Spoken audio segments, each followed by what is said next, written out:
Foundation द्वारा आयोजित वीरांगना सम्मान समारोह के मंचासीन मुख्य अतिथि, महिलाओं को जेंडर की परिभाषा से तोड़ने वाले सर्वश्रेष्ठ माननीय किसान श्री प्राची राजकुमारी देवी जी, भाजपा के बराबर रंजन जी, इस नगर परिषद के डिप्टी मेयर महोदय, हमारे बीच उपस्थित जितने भी हमारे संस्था हैं और सबसे महत्वपूर्ण समृद्धि फाउंडेशन की संस्थापक सचिव स्मृति सिंह जी, हमारे बड़ा हासन और संचालक महोदय, ज़्यादा समय नहीं लेंगे, बहुत कम शब्दों में अपनी बात को रखेंगे।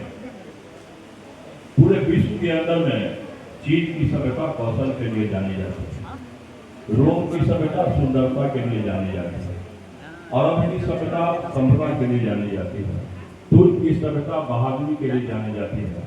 एकमात्र हमारी भारतीय सभ्यता और संस्कृति है जो कि नारी शक्ति, ज्ञान और संपदा के लिए जानी जाती है। पूरे विश्व में एक बार तालियां होनी चाहिए इन सबको के लिए। मैं बहुत सारी चर्चाएं हुई महिला की समृद्धि पर, देश का नहीं विश्व के इतिहास को रख करके देखिए कि विश्व के अंदर जितनी भी क्रांतियां हुई, चाहे वो रूस के अंदर की क्रांतियां हुई, चाहे वो चाइना की क्रांतियां हुई, चाहे वो जर्मनी के एकीकरण का सवाल हो, चाहे वो रोमानिया से चेगेशु के सरकार के अंत का सवाल हो, या हमारे भारतीय स्वतंत्रता संग्राम का इतिहास हो, उस इतिहास के आंदोलन का जब सर्वे हुआ तो उस सर्वे में निकला कि पुरुषों के अपेक्षा महिलाएं किसी भी आंदोलन में कम नहीं रही है, उनकी समान भागीदारी रही है।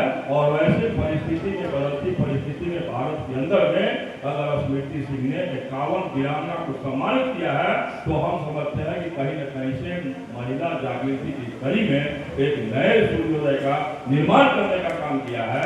मैं आपको स्पष्ट बताऊं, यह स्मृति का मैं फेसबुक पर देखते रहता हूँ, हमारी कभी इनसे बात आज तक नहीं हुई, और उस फेसबुक पे मैं जब देखता हूँ स्मृति के कार्यों को तो अचानक फेसबुक से संबंध बना और मैंने कहा नहीं, समृद्धि फाउंडेशन सिर्फ मुजफ्फरपुर का नहीं, बिहार का नहीं, राष्ट्रीय स्तर पर काम करने वाला एक ऐसा ऑर्गेनाइजेशन भविष्य में बनेगा जिसका कोई जोड़ा नहीं होगा। और भारत के मानचित्र पर हम इसी मंच से बड़ा गर्व से कहेंगे कि अगर राष्ट्रीय स्तर पर कोई चमकता हुआ सामाजिक संगठन है तो वो समृद्धि फाउंडेशन है, दूसरा कोई फाउंडेशन नहीं है। ये क्षमता इस लड़की में है। तो बहुत सारी बधाई और शुभकामनाएं।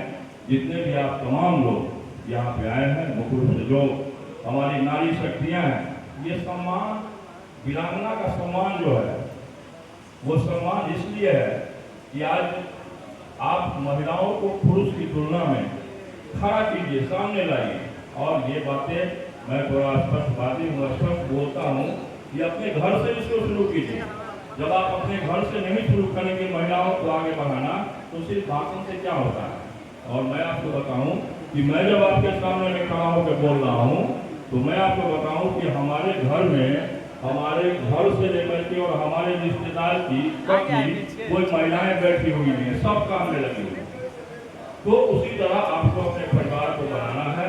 ये वीरांगना सम्मान एक संकेत है कि आप अच्छा काम करें, अच्छे काम में आप आगे बढ़ें और निश्चित रूप से सफलता आपको तब मिलेगी। पुनः एक बार समृद्धि फाउंडेशन को बहुत बहुत बधाई और शुभकामना कि आपने पूरे बिहार में, पूरे देश में एक संघनाद किया है, जिस संघनाद में महिलाओं के बीच जो काला बादल छाया हुआ है उस काले बादल को जीतकर नए सूर्योदय का निर्माण होगा। ये वीरांगना सम्मान संकेत दे रहा है पूरे देश के अंदर में।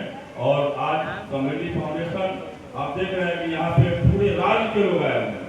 मैं देख रहा हूँ, मेरी यहाँ तक नजर है, मधुबनी से लोग आए हुए हैं, बेगूसराय से लोग आए हुए हैं इस सम्मान में। तो ये राज्य का कार्यक्रम है। हमारी पूरा बहुत बहुत शुभकामना है कि समृद्धि फाउंडेशन एक विकसित संगठन बने। मैं आपको बताऊं कि मैं समस्तीपुर का हूं और बिहार एनजीओ संघ का मैं सचिव भी हूं। मैं स्मृति को विश्वास दिलाता हूं कि आपका संगठन जब 1882 से या 1807 सोसाइटी एक्ट से रजिस्टर्ड होगा तो पूरे देश के अंदर में विकास की जितनी भी समाज सेवा की योजनाएं हैं उस योजनाओं में हम आपको ऊंचाई पर ले जाने का काम करेंगे।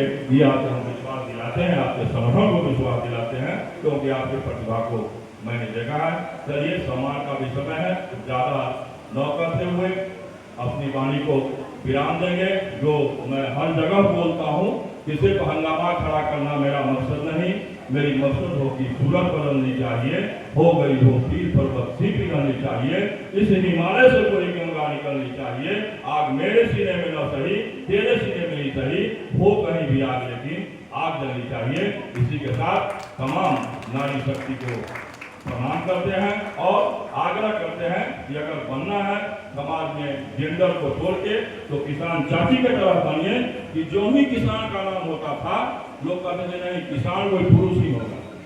जो ही चालक का नाम होता है तो जेंडर के अनुसार हमको लगता है कि नहीं, चालक अगर किसी गाड़ी का होगा तो वो पुरुष ही होगा। लेकिन किसान चाची ने देश के अंदर में इस जेंडर के धाराओं को तोड़ा है और सुशासन के कड़ी में एक अच्छे अध्याय को जन्म दिया है।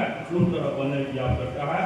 पुनः मंच के सारे लोगों को मैं प्रणाम करता हूं और अपनी वाणी को विराम देता हूं कि पत्थर की मूर्ख बंदनीय इसलिए नहीं होती है कि उसमें देवता का वास होता है, वो इसलिए बंदनीय होती है कि उसने तराशे जाने की वेदना को सहा है। बहुत बहुत धन्यवाद, बहुत बहुत धन्यवाद सर, आपने अपने विचारों से हम लोगों को मार्गदर्शन जो दिया है।